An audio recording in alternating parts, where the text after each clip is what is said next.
আগে ছিল 26 দিন, এখন করেছে 22 দিন। আমার সাথে একদিন আলোচনা হলো, বললো যে আমরা তো বেতন বাড়িয়ে দিয়েছি আপনাদের কথা মতো। আর বেতন বাড়িয়ে দিয়েছে মানে আসলে বেতন কমেছে, কারণ আগে 30 দিন কাজ করে 26 দিনের বেতন পেত, এখন 30 দিন কাজ করে 22 দিনের বেতন পায়। এবং সেটা নির্ধারণ করে অর্থ মন্ত্রণালয়, যার এটা নির্ধারণ করেন তার হাসপাতালের কাজ সম্পর্কে কোনো ধারণা নেই, যে হাসপাতালে কোনোদিন 22 দিন কাজ হয় না। হাসপাতালে ছুটিও সপ্তাহে 2 দিন না, সরকারি কর্মচারী ছুটি। এই যে ধারণা, রেলের কর্মচারীরা কয়দিন ওভারটাইম পাবে, অর্থ মন্ত্রণালয় ঠিক করে।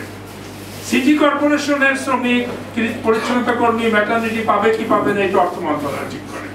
দৈনিক কত বেতন পাবে, এই অদ্ভুত নিয়ম চলতে পারে। সুতরাং এটা যার যার মন্ত্রণালয়। আজকেই দেখবেন কৃষি শ্রমিকরা, কৃষি ফার্ম শ্রমিকরা আন্দোলন করতেছে, দীর্ঘদিন যাবত তারা কৃষি ফার্মে কাজ করতেছে।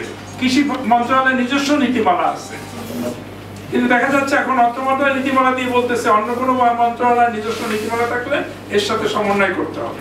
এবং ওখানে যিনি বসে আছেন, এক এক জায়গায় এক একজন ডিজি মহোদয় বা ম্যানেজিং ডিরেক্টর মহোদয়, উনি ওনার সুবিধা অনুযায়ী ব্যাখ্যা করতেছেন যে কিভাবে সমন্বয় করছেন। উনি ওনার এজেন্সির সাথে কি ধরনের বোঝাপড়া হচ্ছে তার উপরে সবকিছু নির্ভর করতেছে। আমরা এই অনিশ্চয়তা, সিন্ডিকেট এবং এই মুনাফার যে আপনার এই একজন উৎপাদন শক্তির কাজ উপরে যে দুইজনের মুনাফার যে অর্থনৈতিক একটা ব্যবস্থা, অদ্ভুত ব্যবস্থা চলতেছে, এবং এক ধরনের বিশৃঙ্খল পরিস্থিতি চলতেছে প্রশাসনে, যে একটা